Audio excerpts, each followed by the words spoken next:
when we talk about the history, the subcontinent was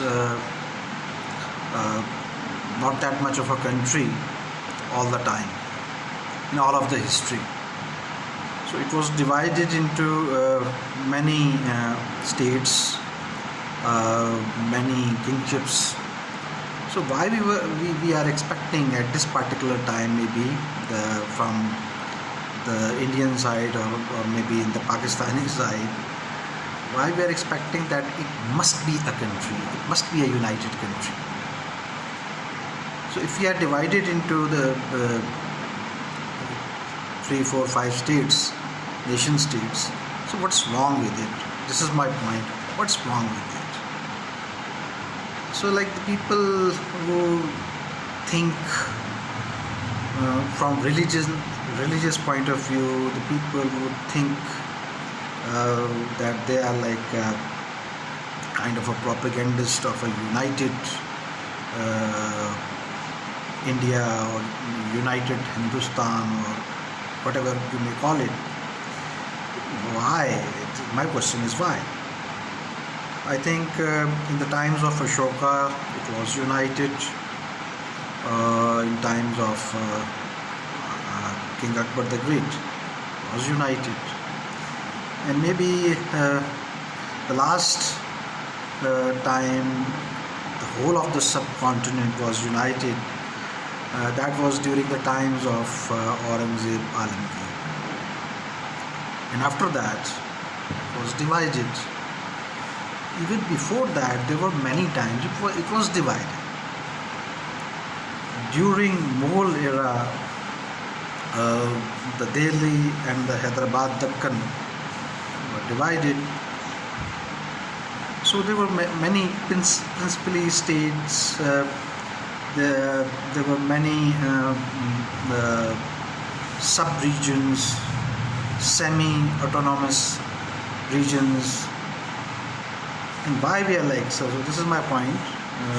I think same is true for the Europe, and it was united maybe during the time of Pope, and after that, even before that, it was never that united, and there were nation states, there were regions, there were territories, and now they are organized, united in the form of European Union.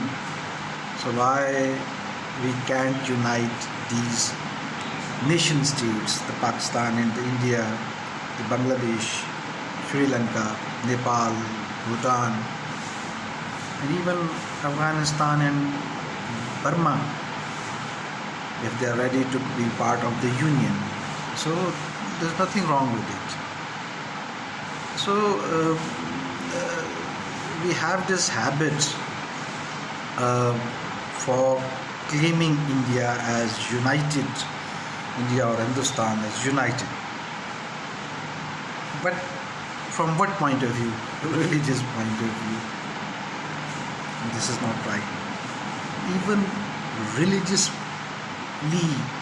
if you think from the religious point of view, the whole of Hindustan was never united.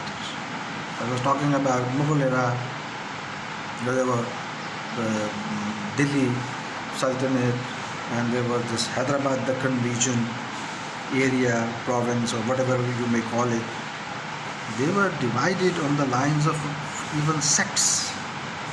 Delhi government was predominantly Sunni, and the people there in Deccan who were ruling in Deccan, they were Shias. And same is true for the most prominent conqueror of Punjab is Maharaja Ranjit Singh. He was Sikh. He established a Sikh empire.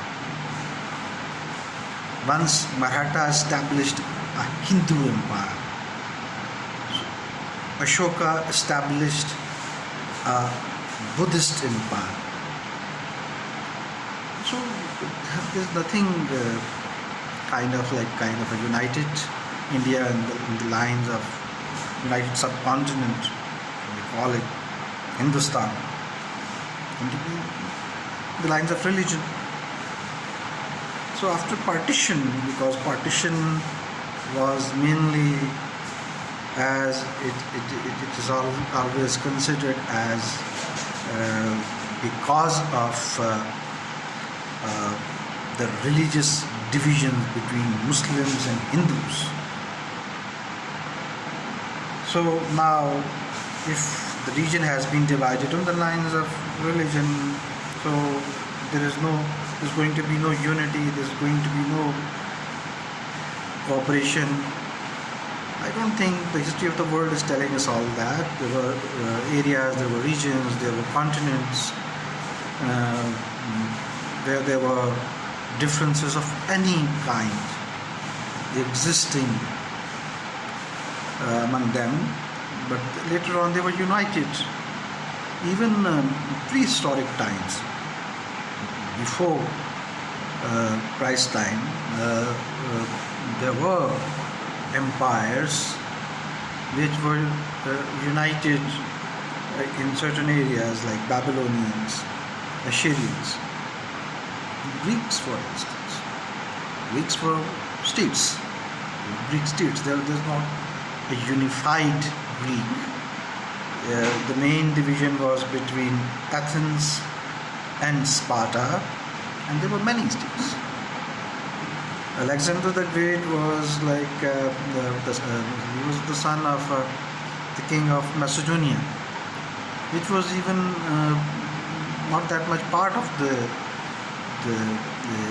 Greek Empire, and he conquered Greek and then conquered other parts of the world as well. So if we discuss this point of view, that now the subcontinent has been divided in the name of religion. So while like there's a division between Pakistan and the Bangladesh,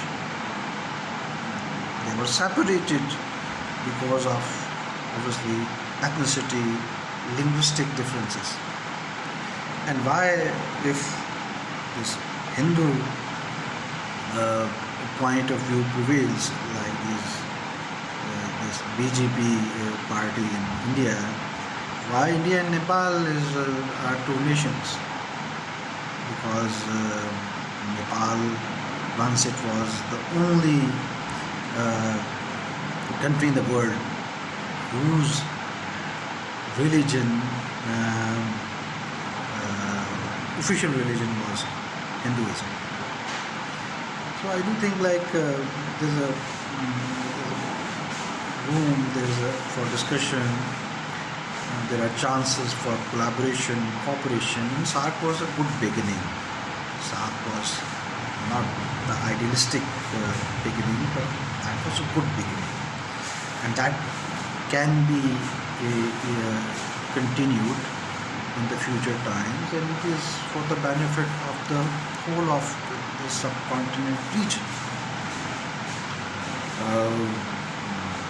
Good for everybody, financially, for the purpose of peace, and for the betterment of the future generations.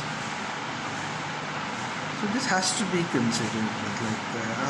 I'm very much surprised when I see people who just go for overgeneralizations, thinking about this region as being divided, totally divided, far apart from each other. Because this region shares culture, languages, stay the social dynamics. So people are not that much different in temperament, in their attitudes, in their behaviors, in their ways of living. So I do think like it's enough for just a very small conversation from my side on this topic, and I hope I will continue talking on this topic more in the future. Thank you.